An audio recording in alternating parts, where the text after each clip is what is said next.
Hi friends, welcome back to Radhamani's world. ഇത് ടൊറൻറ്റോയിലെ ഒരു മജസ്റ്റിക് കാസിലാണ്. ഗോസ്റ്റ് ഹൗസ് അല്ലെങ്കിൽ ഹോണ്ടഡ് ഹൗസ് എന്നൊക്കെ പറയാം. ഇത് ഭീമാകാരമായൊരു ബിൽഡിങ്ങാണ്. അതിൻ്റെ ഉള്ളിൽ ചെക്ക് ഇൻ കഴിഞ്ഞിട്ട് ആദ്യം കയറിയ ഹോളാണിത്. ഈ ഹോളിൽ കുറേയധികം പുരാതന സംഭവങ്ങളൊക്കെ ഉണ്ട്. എൻ്റെ വീഡിയോസ്, ഇതുപോലുള്ള വീഡിയോസ് കാണുന്നതിന് സബ്സ്ക്രൈബ് ചെയ്യാത്തവർ സബ്സ്ക്രൈബ് ചെയ്യണേ പ്ലീസ്. കാസലോമ ഉണ്ടാക്കിയ ആളുടെ പടം കാണാം. ഇത് വലിയൊരു ത്രോണാണ്. സിംഹാസനം എന്ന് പറഞ്ഞാൽ സിംഹത്തിൻ്റെ മേലെ തന്നെയാണ് അത് സിംഹാസനം. ഇവിടെ അടിപൊളി ഒരു വലിയ ഹോളുണ്ട്. ഇതിൽ നിറയെ ഇങ്ങനെ ഗസ്റ്റുകൾക്കൊക്കെ ഇരിക്കാവുന്ന കുറേ സീറ്റുകളും അതുപോലെ തന്നെ ടേബിളും നല്ല രസകരമായിട്ട് പഴയതാണ്. നമുക്ക് ഈ അടുത്ത കാലത്തുള്ളതൊന്നുമല്ല. ഇവിടെ ആണെങ്കിൽ ഇവിടെ റെസ്റ്റോറൻ്റ് ആണ്. ഇപ്പോൾ 1914 പണിത ബിൽഡിംഗ് ആണ്. എന്നിട്ടും ഈ പുതുമയോടെ നിൽക്കുകയാണ്. പുതിയ മോസ്റ്റ് മോഡേൺ ടൈപ്പ് ബിൽഡിംഗ് ആണ്. ഇത് ബാക്ക് സൈഡാണ്. ഒരു അടിപൊളി ഫൗണ്ടൻ കണ്ടില്ലേ. പിന്നെ അവിടെ ഓപ്പൺ ആയിട്ടുള്ള റെസ്റ്റോറൻറ്റ്സ് ഒക്കെ ഉണ്ട്. പിന്നെ വലിയ 2 ഹാളുണ്ട്.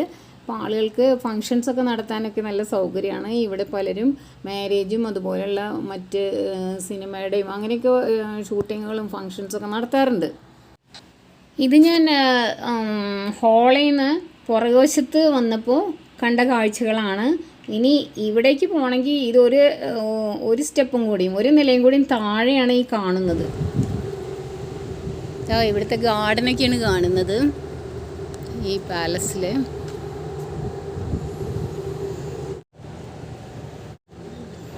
ഇതിലേക്ക് പോകുമ്പോൾ എന്തോ ഒരു നിഗൂഢത ഒളിഞ്ഞിരിപ്പുണ്ടോ എന്ന് തോന്നും. അതുപോലെയാണ്. ഒക്ടോബർ 31 ഹാലോവിനാണ്. ഹാലോവിൻ്റെ അന്നൊക്കെ ഇവിടെ വിവിധ രൂപങ്ങളിൽ, പേടിപ്പെടുത്തുന്ന രൂപങ്ങളിൽ ആളുകളൊക്കെ മേക്കപ്പ് ചെയ്ത് വരും.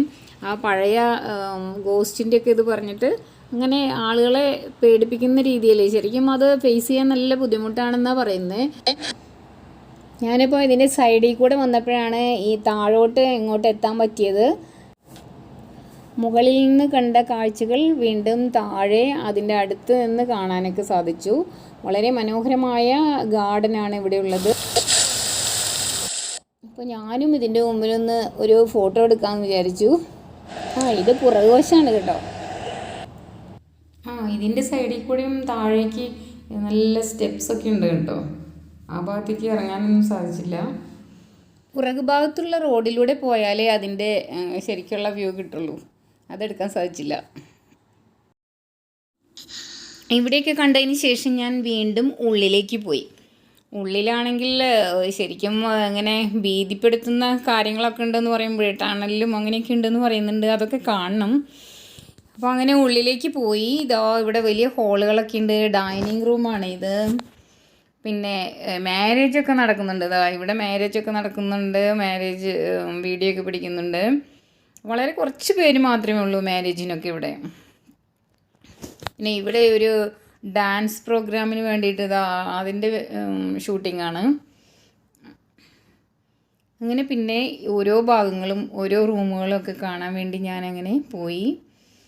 ഇത് ഒരു പ്രത്യേക രീതിയിലാണ് ഇത്രയും വർഷങ്ങൾക്ക് മുമ്പ് ഉണ്ടാക്കിയതും. മോസ്റ്റ് മോഡേൺ ഹൗസ് പോലെ തന്നെയാണ് ഇതിൻ്റെ ഉള്ളിലെ അറേഞ്ച്മെൻറ്റ്സ് എല്ലാം. സീറ്റിങ്ങും എല്ലാം നല്ല രസകരമായിട്ടാണ്. രാജകീയമായ കാര്യങ്ങളാണെങ്കിലും ഇത് ഇപ്പോഴത്തെ രീതിയിലുള്ള വാഷ്റൂമും റൂമുകളും അറേഞ്ച്മെൻറ്റ്സും എല്ലാം അടിപൊളി തന്നെ. ഓരോ കോറിഡോറുകളും വളരെ നീളമുള്ളതാണ്. വളരെ ഭംഗിയിൽ കാര്യങ്ങൾ അറേഞ്ച് ചെയ്തിട്ടുണ്ട്. എല്ലാതും വിശദമായി വായിച്ചും മനസ്സിലാക്കിയും പോകണമെങ്കിൽ ഒരു ദിവസം ഫുൾ വേണം. അതുകൊണ്ട് എനിക്കതിനൊന്നും പറ്റിയില്ല. ഞങ്ങളങ്ങനെ വേഗം കണ്ടുപോകുമായിരുന്നു. രാജ്ഞിയുടെ റൈഫിൾസും പിന്നെ കുറേ യൂണിഫോമുകളും വെടിക്കോപ്പുകളും ഗണ്ണുകൾ കുറേ തരം വെപ്പൺസ് ഇവിടെ ഡിസ്പ്ലേ ചെയ്തിട്ടുണ്ട്. പിന്നെ അതിനോടനുബന്ധിച്ചുള്ള കുറേ മോഡൽസും ഉണ്ട്. ഓരോന്നും പ്രത്യേക രീതിയിൽ നല്ല സേഫായിട്ടാണ് അത് ഡിസ്പ്ലേ ചെയ്തിരിക്കുന്നത്. അതായത് ട്യൂബിൾ, ഡ്രം എല്ലാം ഉണ്ട്. യുദ്ധത്തിൻ്റെ സമയത്ത് ഉപയോഗിക്കുന്ന വാദ്യോപകരണങ്ങളാണ് അതൊക്കെ. പിന്നെ ഗൺസും എല്ലാം. പിന്നെ അടുത്ത നിലയിൽ പോയപ്പോൾ അതേ അവിടെയും ഉണ്ട് വിവിധ തരം മോഡൽ വെപ്പൺസ്. പിന്നെ കുറേ രാജാക്കന്മാരുടെയും രാജ്ഞിമാരുടെയും ഒക്കെ ഫോട്ടോസൊക്കെ ഡിസ്പ്ലേ ചെയ്തിട്ടുണ്ട്. എല്ലാം വിശദമായിട്ട് ചെയ്യാൻ സാധിച്ചില്ല. ഇത് വീഡിയോയിൽ പറയാനായിട്ട് അവരുടെ പേരുകളൊക്കെ എല്ലാം കാണിക്കാൻ കൂടുതൽ സമയമെടുക്കും. അതുകൊണ്ട് ഞാൻ ചെയ്തില്ല. ഇത് ക്യൂൻസ് ഓഫീസാണ്. പ്രത്യേക രീതിയിൽ അറേഞ്ച് ചെയ്തിരിക്കുന്ന ഓഫീസ്. ഇതാ പിന്നെ വീണ്ടും അടുത്ത നിലയിലേക്ക് പോയി. എല്ലാ റൂമുകളും കാണാൻ സാധിച്ചില്ല. ഇതൊരു എസ്കേപ്പ് റൂമാണ്. പിന്നെ ഇതിൻ്റെ മുകളിലേക്ക് കയറുന്നത് ഒരാൾക്ക് മാത്രമേ കയറാൻ പറ്റുള്ളൂ. അതൊരു പ്രത്യേക രീതിയിലാണ് ഇതിൻ്റെ സ്റ്റെപ്പൊക്കെ ഉണ്ടാക്കിയിരിക്കുന്നത്. ഇവിടെ ഹോളോ മഡ് ബ്ലോക്സ് കണ്ടില്ലേ? ടോപ്പിലെ സീലിങ്ങൊക്കെ കാണുമ്പോഴാണ് മനസ്സിലാവുക പഴയ രീതിയിലാണ് ഇതിൻ്റെ പണിയൊക്കെയെന്ന്. ഇപ്പോൾ ഞങ്ങൾ അതിൻ്റെയും ടോപ്പിലെത്തി. അപ്പോൾ 1-2 റൂമുകൾ എസ്കേപ്പിംഗ് റൂമുകളൊക്കെ ഉണ്ട്. അതിൻ്റെ ടോപ്പിൽ നിന്നിട്ട് ടോറൻറ്റോയുടെ കുറേ ഭാഗങ്ങളൊക്കെ കാണാം. അതിൻ്റെ പാർക്കിംഗ്, ഈ ബിൽഡിങ്ങിൻ്റെ തന്നെ പാർക്കിംഗ് ഏരിയ ആണത്. ഇത് ഫ്രണ്ട് ഗേറ്റാണ് ആ കാണുന്നത്. അവിടെ അതിൻ്റെ സൈഡിലുള്ള ബിൽഡിങ്ങിൻ്റെ ആ രൂപങ്ങളൊക്കെ കാണാം, പ്രത്യേക രൂപങ്ങൾ. ഈ ബിൽഡിങ്ങിൻ്റെ തന്നെ ഉയർന്നു നിൽക്കുന്ന ഭാഗങ്ങളാണ് അതൊക്കെ. ഇതാ ഇവിടെയൊക്കെ കണ്ടില്ലേ, ഇതൊക്കെ ഉയർന്നു നിൽക്കുന്ന ഭാഗം ആണ്. ഫോർട്ട് പോലെയാണ് ആ ചുറ്റും കാണുന്നത്. അതിൻ്റെ പണികൾ അങ്ങനെയാണ്. ഇതാ ടൊറൻറ്റോയുടെ കുറേ ഭാഗം കാണാം. പിന്നെ പെട്ടെന്ന് താഴേക്ക് വന്നു. ബേസ്മെൻറ്റിൽ പോയി. അവിടെ ഒരു വൈൻ സ്റ്റോർ ഉണ്ട്, പിന്നെ തിയേറ്റർ ഉണ്ട്, പിന്നെ ഒരു ഗിഫ്റ്റ് ഷോപ്പും ഉണ്ട്. ടൊറൻറ്റോയുടെ ഡാർക്ക് സൈഡ് എന്ന് പറഞ്ഞുള്ള ഒരു ബോർഡ് കണ്ടില്ലേ? അവിടെ നിന്നാണ് ടേണൽ സ്റ്റാർട്ട് ചെയ്യുന്നത്. ഭയാനകമായ പണ്ടത്തെ ഈ ഭൂതങ്ങളുടെ പ്രേതങ്ങളുടെ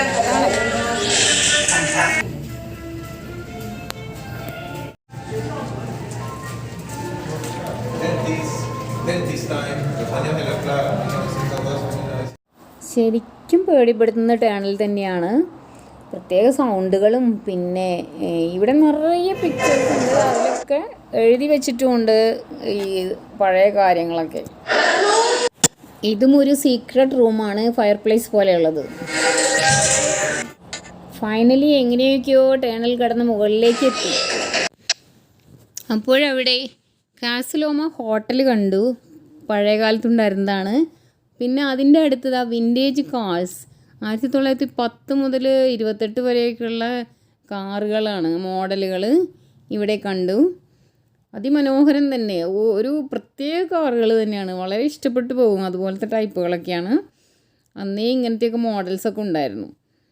അപ്പോൾ അത് കഴിഞ്ഞ് കഴിഞ്ഞാൽ വേണമെങ്കിൽ നമുക്ക് പുറത്തേക്ക് ഇറങ്ങാം. പക്ഷേ ഞാൻ തിരിച്ച് ഇതിൽ കൂടെ തന്നെ പോയി ഉള്ളിലേക്ക്, കൊട്ടാരത്തിൻ്റെ ഉള്ളിലേക്ക് പോയി. ഞാൻ അതിൻ്റെ ഫ്രണ്ടിലേക്ക് വന്നു. ഫ്രണ്ടിലുണ്ടൊരു വാട്ടർ ഫൗണ്ടൻ. അതൊക്കെ കണ്ട് അങ്ങനെ കാനഡയിലൊരു പ്രത്യേക കൊട്ടാരം തന്നെയാണിത്.